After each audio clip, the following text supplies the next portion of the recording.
All right. So for those of you who don't know me, my name is Aaron Lumna. I'm on the Trust Cloud team here, and I'm going to be your host.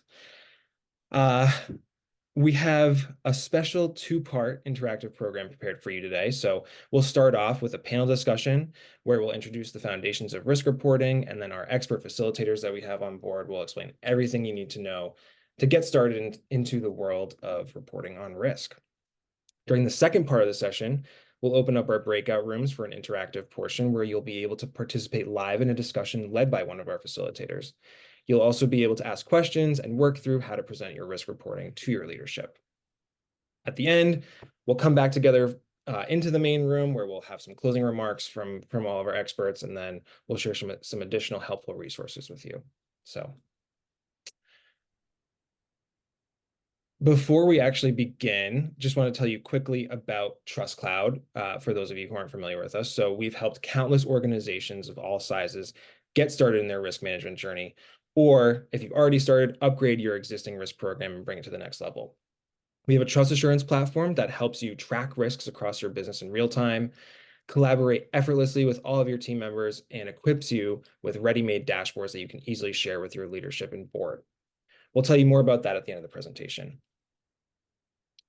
Now, I'd like to introduce you to our expert facilitators. Richa, could you kick us off with introductions and tell us about yourself? Sure. Hi. Good afternoon. Good morning, everyone. Thank you so much for taking out the time from your day and joining us today. My name is Richa. I've been with Trust Cloud for over 2 years now, and I've seen the hustle from both sides. I was an external auditor working with Ernst & Young and A-Line, and then I also worked with a couple of companies, helping them implement their different compliance requirements, such as ISO, FITRAM, PCI. So I'm really looking forward to this discussion with some of our key panelists and seeing how the current process of risk management is happening and how we can help elevate some of that pain point with Trust Cloud. So with that, I'm very happy to introduce you guys to Richard. Hello, everybody. My name is Richard Stevenson. I am the Director of Audit Compliance and Cybersecurity here at LJB CPA. I specialize in compliance like SOC reporting, vulnerability assessments, penetration testing, and my job is to help to make your compliance journey easy. LJB itself is a full-service CPA firm, and our job is to make sure that we make your job a little bit easier. And I'm excited to be here. I love Trust Cloud, and I think you guys are going to love Trust Register and everything you see here. With that, turn it over to Todd. Good afternoon, good morning, good evening, wherever you are, and welcome to our webinar. Looking forward to interacting with all of you. So my name is Todd Sheeler, currently with company named Sneak. Sneak stands for So Now You Know. A bit of a unique take on risk because we help other companies manage their risk as well through scanning their code and that type of thing. But internally, also as a security company, we need to make sure we're managing our own risk. And so I take care of managing that internally. Pretty broad background. I've been a Unix admin, Linux admin. I've been a manager of operations, IT, pretty much the whole range of things. But one commonality throughout all the roles I've had was always about risk and how do we manage risk. And so I'm really excited to talk about risk with all of you today and how we can together get better at reporting on risk. And I'll turn it over to Abir. Thank you. Great to meet everyone. Good afternoon, good evening. I'm Abir. I'm on the product team here at Trust Cloud. Really excited to be collaborating with each and every one of you and learning and informing the session as we talk about risk reporting. Hey everyone, good morning. Good afternoon, sorry. My name is Sharon. I'm a sales engineer here at Trust Cloud. I've been here for about 2 months now, but coming from 4 years of experience at EY, where I arranged an internal audit as well as cyber program transformation. So definitely do understand maybe a lot of the challenges that you guys are going through. So looking forward to seeing how we can help out and making this a very collaborative session in our breakout rooms. Awesome. So with that, we can get started. Why report on risk in the first place? And I know this is like one of the fundamental things, right? If you know the why behind something, it becomes easier to get people engaged on this. And I'm going to leverage both of your experience, Richard and Todd, from working in the company like Sneak that you mentioned, and also with your past experience, like what you said, like you've been a Linux and a network admin for a long time. Why is this crucial, and why should we care or think about it? Yeah, so I mean, risk obviously every company should be risk adverse, right? And but that means different things for different companies. So if we understand the risk, we can also understand where we need to build, where we need to put our budget. Like our second bullet point helps us understand where we need to improve in our business, whatever that business may be.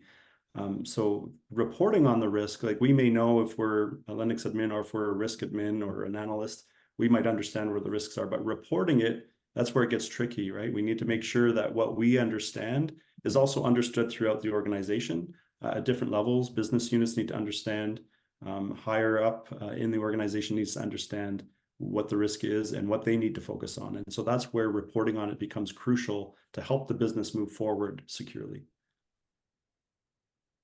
Yeah, fair point. I mean, you cannot protect if you don't know. I think for me, it just comes down to that. Like, if you don't know what's the threatening things out your organization, I don't know how you can make those decisions. But switching gears a little bit, Richard, from an auditor's perspective, why do you think all the frameworks require some kind of risk management? Like, what is the genesis behind this? Well, one of the most things we want people to do is think critically about their environment. So no matter which framework you have, the whole idea behind having a framework is first off to have like a guide of where do we start, how do you go through the process, identify the most critical issues, and develop a path for success for your organization. So auditors really want to making sure that you are really thinking risk as a whole, not just for like small little departments for IT, for instance. We want to talk about, okay, what about your environment for operations? Let's talk about fraud risk. Let's talk about the IT environment. We want everybody to get together and be able to talk about what the situation is and making sure that you guys are identifying the right risk for your guys' organization, how to properly mitigate it, and making sure that your company is protected. Right. And then there's a lot of the debates on who should you be reporting these up to. It's very easy for us who've been in the technical field for some time, like it's always IT owns the risk or security owns the risk. But I'm very curious to know, how are you at Sneak able to figure out who's reporting it up to? Is it one person? Is it a different team? Is it a whole executive team? Like, very curious to see how who does it get reported up to? Yeah, Sorry, go ahead. Yeah, normally I would say you want to have first off, like a champion over in the C-suite, somebody who, and if you can get the CEO, that's the best place forever to have that person to be the champion, because that really drives to the rest of the organization. Here is our risk. This is very important to us. Let's get through this. But you really want to have a team. So it's really good to have everybody involved in creating the risk assessment and going through it. But your senior management, that all definitely need to be involved.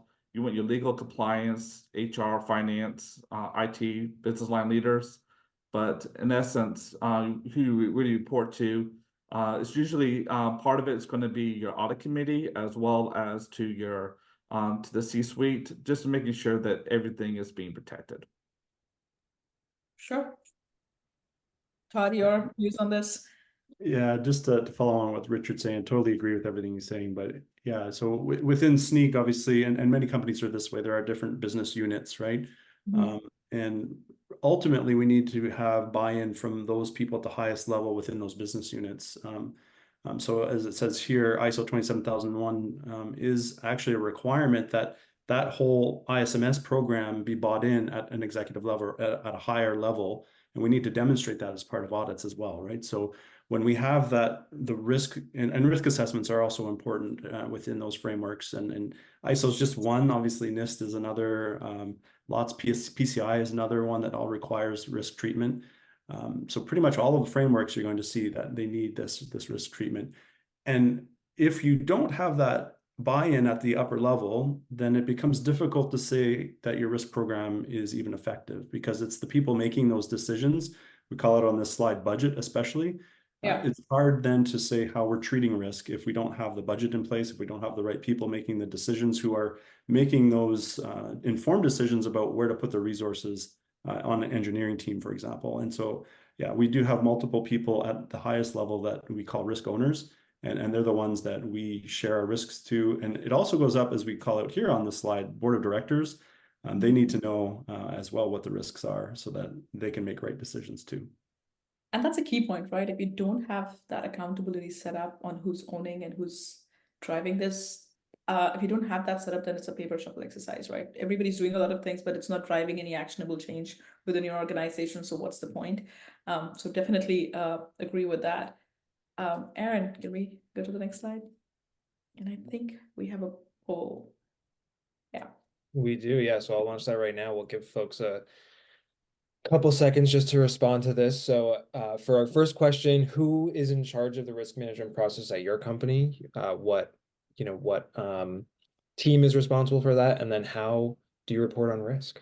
We'll see how folks are managing risk at their organization. I think we should take some bets on how many come out with spreadsheets.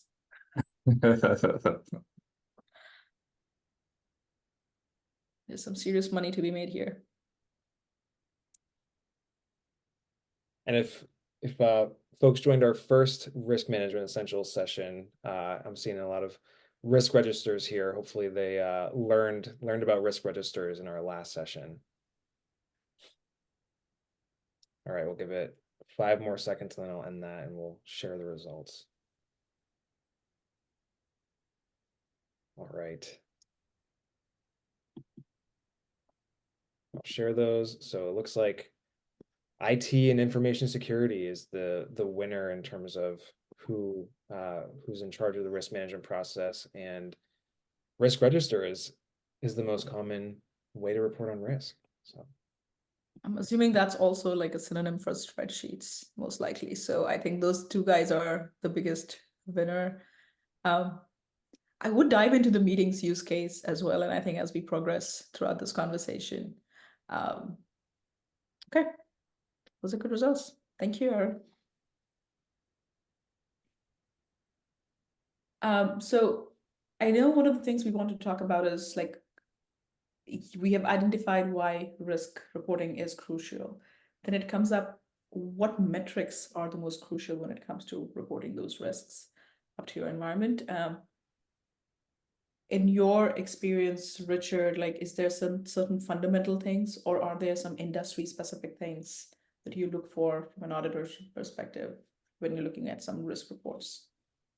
So a lot of times when we're looking at risk reports, I'm looking on number one, kind of like, all right, are we looking at a qualitative projection or quantitative analysis? I want to understand the method behind what we're doing. The metrics is basically how much of it's going to impact the company for a single, if there's like a single loss versus how much you expect it to be on a, over a course of 5 to 6 years, how often things are going to occur. It's really just the criticality of thinking through the situations. So the metrics can be a wide variety of different things, but it's really the method of what works best for your organization. Are you going to look at it through a dollar lens, or going to look at more of a qualitative look where you're saying, okay, how is this going to affect our company in terms of the public eye and things like that as well?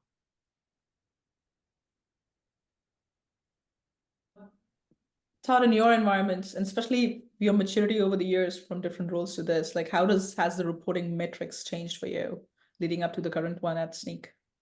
Yeah, it's an interesting question. I mean, in the past, we would, as a Linux admin, you were sort of tasked based on, for me anyway, I had to do a lot of hardening of the operating system because that was a big risk. Out of the box, it was just, there's too many risks associated with that through vulnerabilities or too many packages, that type of thing. And then, going through different roles, you start to see that it is a broader, obviously, concern that you have, be it bit from the business side of things, financial, even people, right? We have to understand, how do we identify people risks? And that could be, what if a team wins the lottery? What are we going to do if all our engineers walk out the door on Monday after they won the lottery, right? So those types, and that falls into BCP type of things as well. But we start to understand how risk really goes across all of the business in every aspect. So we have to be pretty pedantic in some of the things that we talk about. But I think the key, this slide here, these 5 points are quite key, because if you take one of these out, then your risk reporting framework, it really falls apart, right? If we don't do our proper analysis of the risk, then if we're always saying a risk is high, and we're always seeing red, right? And we know how much executives love seeing red on spreadsheets. If that's all they see, they kind of close down and they start saying, I don't want to see red. I want to know, what do I need to do? And so that's where the risk reporting really gets important. Is absolutely, we need to understand what level of risk is this that we're talking about, but then we need to start getting a little bit more mature in how we report it and say, this is how we can fix it. This is the team that needs to be involved, and how they can move forward. And here's the budget that we need in order to fix that.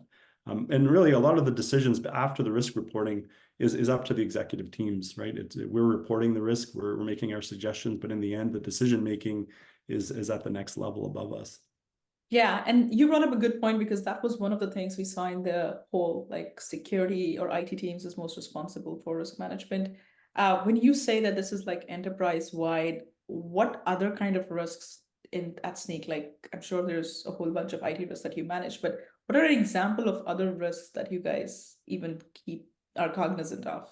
Yeah, sure. So we start, I think our program really, the genesis of the program started with cyber risk, right? Because we are an ISO SOC 2 shop, and we needed to understand, just to pass our audits, right? What are our risks associated with that? But quickly we started to understand that there's these other risks, right? It could be legal and financial, it could be a compliance risk, it could be, as I mentioned earlier, a people risk. And so it could be an engineering risk, or a technological risk, a systems risk.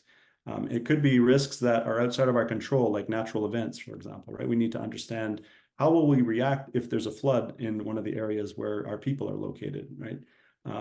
I mentioned the lottery thing, but that is really a risk that we have to think about. So it all comes down to that analysis of, well, what's the likelihood of this risk happening, and then the impact of that risk also. So to answer that question, right, it is obviously something that it does span across the entire business, and it is an evolving thing. It's not set in stone. We might have a new business unit that gets spun up, and now, okay, we have to understand the new risks associated with what we're now being involved in. I have typically a lot of the time seen it being mapped to your revenue streams as well. So like, if there's a go-to-market strategy to let's open business in Europe, then you have all these GDPR and being hosted in Europe soil and all of those kind of things that come up, that becomes a trackable item for you. And it's always ever evolving, right? As the business continues to grow and the complexities start arising. Richard, very curious to see from your viewpoint, when you as an auditor are evaluating these risk registers, do you suggest certain other fields that the customer might not be cognizant of, or is that something where an exception comes in? Like, how do you go about?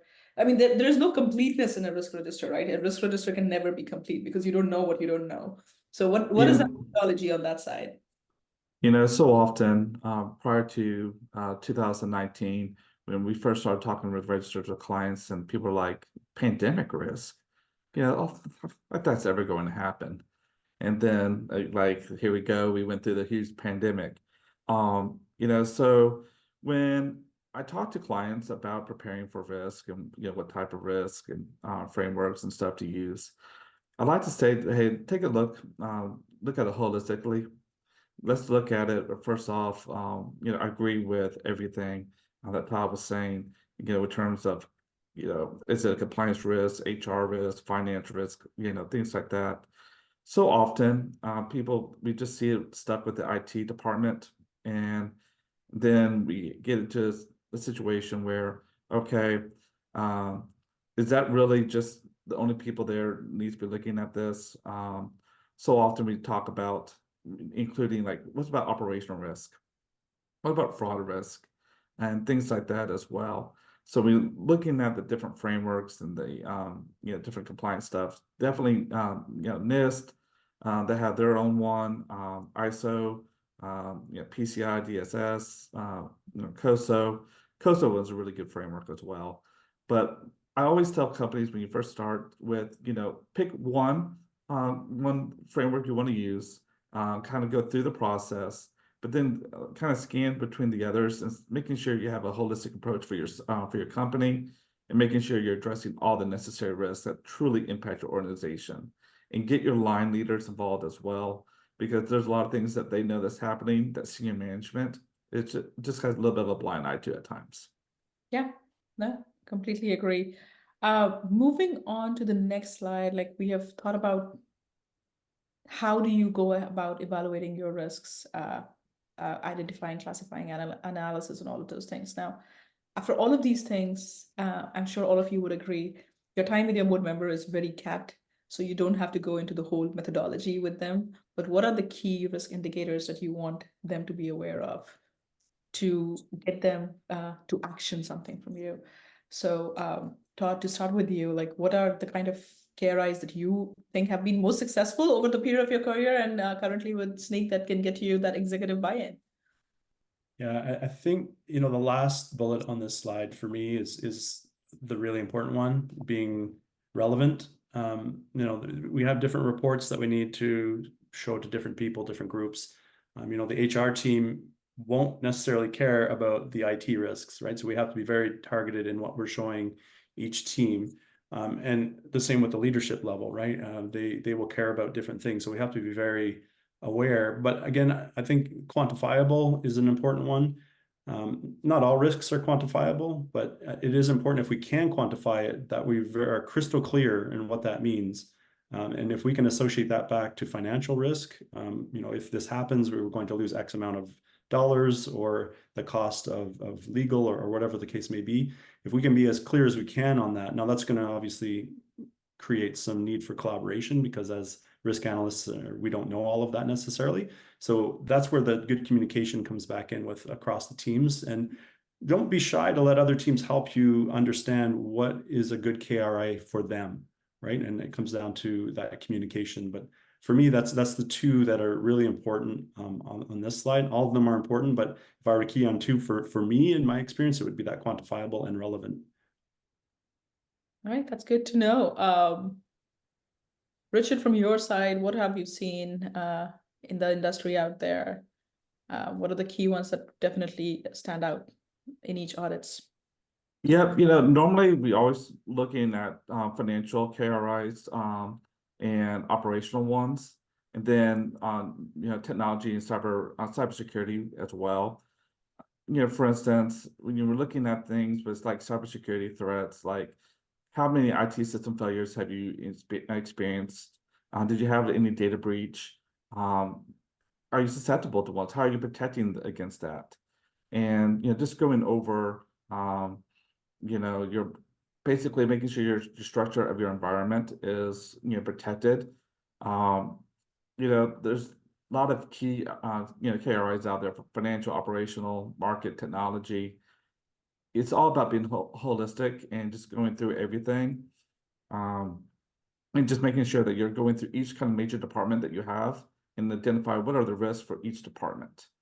Legal and compliance, I will always say it's just definitely you need to keep your legal department really working with you on this because they can definitely help address a lot of the risk in a lot of different areas that you have. But fraud, I would say also is probably one of the main ones to always look after. Yeah. And I think on the next slide, we have some of the KRIs that we definitely have seen a lot of our customers kind of report up to. I know we talk about residual risk here, but we do not really talk about your appetite for risk. And that is a whole another conversation to have internally with your organization to see for each teams as well as holistically from a financial as well as technology perspective, what does that risk appetite looks like so that you can get to that residual risk levels. So when you talk about that in your organization with Sneak, can you just summarize that in less than a minute or so, answer on how was that conversation around your tolerance level to be able to see, okay, this is within my tolerance versus this is higher than that threshold that I had defined for my organization?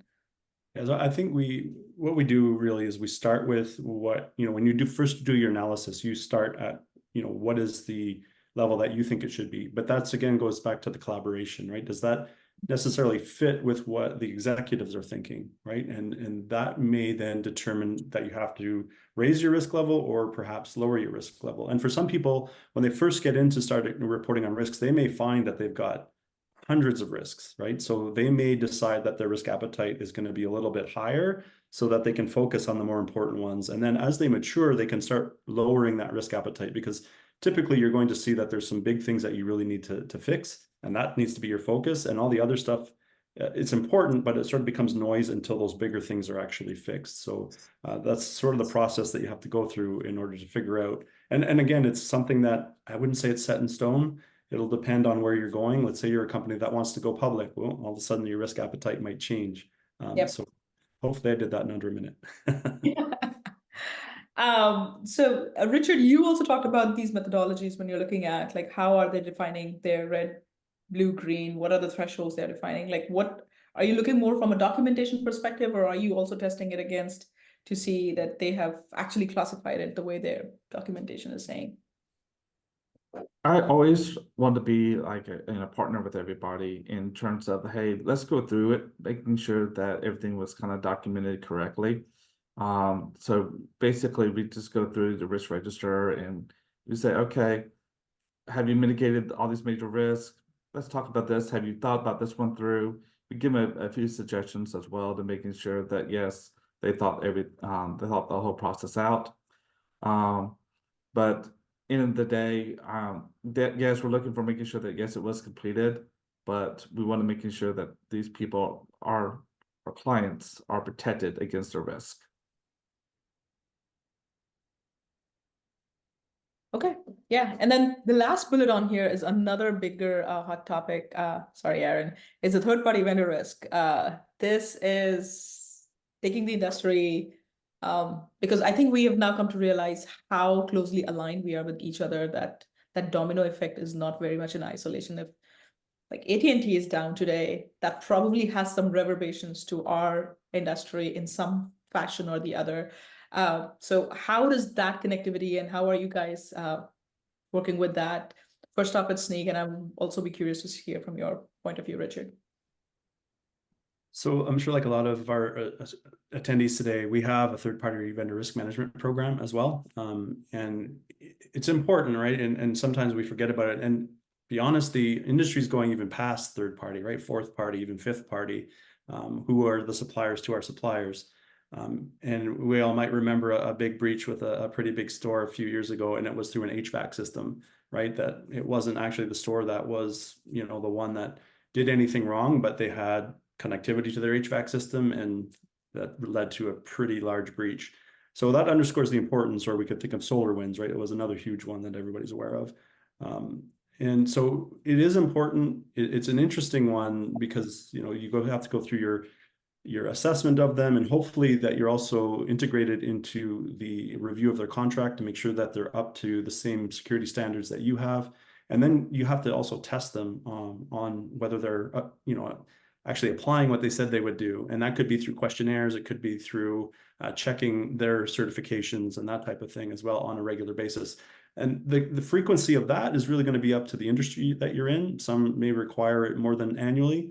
Some may only do it annually. And then you have to consider who's my critical vendors versus who's not so critical. And there's a lot of methodologies on how you can figure that out as well. But typically if they're handling very sensitive data, you might immediately think that they're critical. But at the same time, maybe you're using AWS for something in your system or your service. If they go down, well, now they're critical to you as well. So there's a lot to think about in that area. Yeah, it's a very interesting field for sure. Richard, very quickly, and when we are doing these third-party risk assessments, what are you looking at in the field when you're auditing these customers? I'm looking to making sure like your major subservice providers are addressed and are assessed. I know that those questionnaires really work well in terms of preparing clients and making evaluating them, making sure that things are happening. But normally we like them to go a little bit step further whenever they can and actually have a conversation with them as well and talk about, okay, how is this going to be if something does go down? What are the implications? Do you have something that can help fix it? So looking at their contracts sometimes also helps, making sure that there's a provision that if there's a problem, their subservice provider is able to remedy the situation timely. quickly, now that we just have a few minutes left in the hour, just talk about how Trust Cloud can make some of your risk reporting efforts effortless. So with that, I will turn it over to Abir. I can stop sharing my screen. Thank you. All right. Can everyone see my screen? Yes. So one of the fundamental challenges with risk reporting, I think we've all been part of the panel now. We've got a sense of what each one of the breakout sessions was talking about, and topics around what does my board really care about? How do you get to the top 5 risks? How are you tracking changes over time?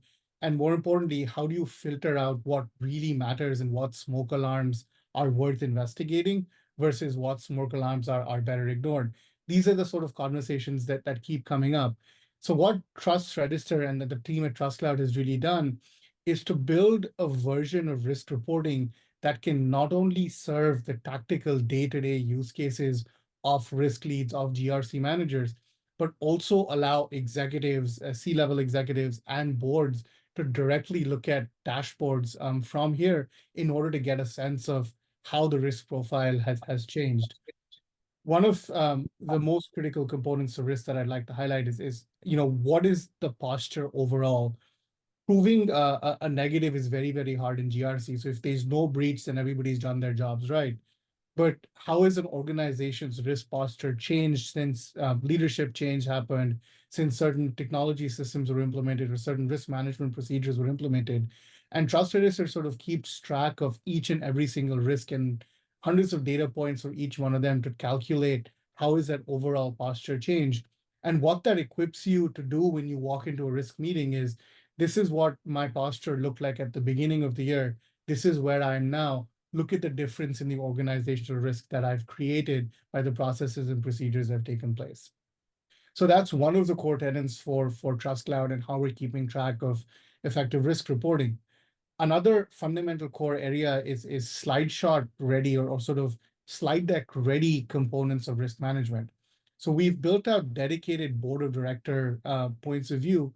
And what this allows you to basically say is, what percentage of my risks were really above the threshold over time?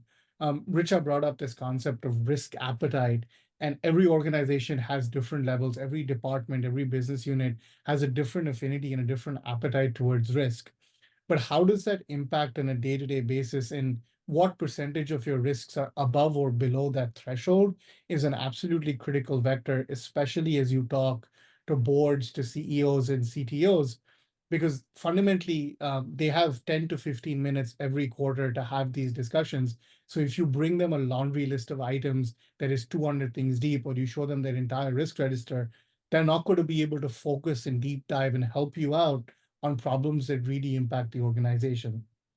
And that's one of the areas that Trust Register is really invested in. Is we don't want you to make slide decks every 3 months or make detailed presentations and reports. We want you to be able to go into a tool, take a screenshot of the dashboard and share it with your organization, because we believe that one screenshot here should give you a complete picture of what your risk is, where it sits above or below the threshold, what its numerical values are, the action plan, as well as how much money you're actually requesting to fix that problem. Because ultimately, it becomes a conversation on resource allocation and where you choose to prioritize resources in order to reduce overall organization risk. So that's just a quick intro into how Trust Register is helping CISOs, CTOs, and GRC leads to reduce organizational risk, Richa. Awesome. Thank you so much for that. Any questions from the team? And this is where I think we can open the Q&A portion of the webinar as well. Yep, so folks have a question. We have probably time for one or two on those. And also, while we are waiting on this, just to get some closing remarks from our panelists as well. Richard, the conversations that you were part of, or the demo you saw from Abir, just wanted to hear your closing remarks on this topic. Yeah, overall, I'll just say that everybody is looking for a tool to make the process more easier. That's one of the things I like about Trust Cloud is that they help with the process. We're talking about before in our session, analysis paralysis, when you have like a big giant spreadsheet, you're not able to really quantify, what really is the most important risk and be able to figure out, hey, what you're looking at. And using a system like what Trust Cloud has, it really makes that process a lot easier. Awesome. Thank you. Todd, closing remarks from you? Yeah, just on what Trust Cloud is doing, been very impressed. Especially, Abir didn't really talk about it too much there, but the connection to risks back into our controls with our audit programs, I feel is something that I haven't seen anybody else doing, but I feel that's very powerful because we can now show that our ISO program, our SOC program, whatever our audit program is that we're doing is actually affecting our risks in a positive way. And I think that's really valuable to show executives and the board to just really say this, our security programs are helping us reduce risk. And programmatically, as that's where Trust Cloud's going or is at, it helps us in reporting on those risks and showing that trend over time. As we get better in our controls, our security controls, our risks are also being reduced. Awesome. Thank you. I'm super glad that you're finding that value with our Trust Register module. And with that, I think we are almost on time. Aaron, do you want to follow with what everybody's getting back? Definitely, yeah. And so there is actually one question that just came through on an executive summary. We actually do have a slide in here in the deck, which we will share with everyone after this, but it is kind of this executive summary slide. So we're out of time, so can't run through it now, but look out for that probably tomorrow. We'll be able to send that. We'll also send a recording of the session, as well as any additional helpful resources. We have a whole GRC hub called Trust Community, and there's a ton of information on risk management there. So we'll share some links to the most relevant articles that you might find helpful. We'll also, this is, just the second of many installments of a risk management series that we're doing. So look out for one in March that we'll be hosting. And with that, just wanted to say thank you to all of our panelists. This was really insightful. I definitely learned a lot myself just by sitting in. Thank you to everyone for joining. And with that, we will see you all soon. Thank you all very much. Take care. Thank you. Thank you. Thank you.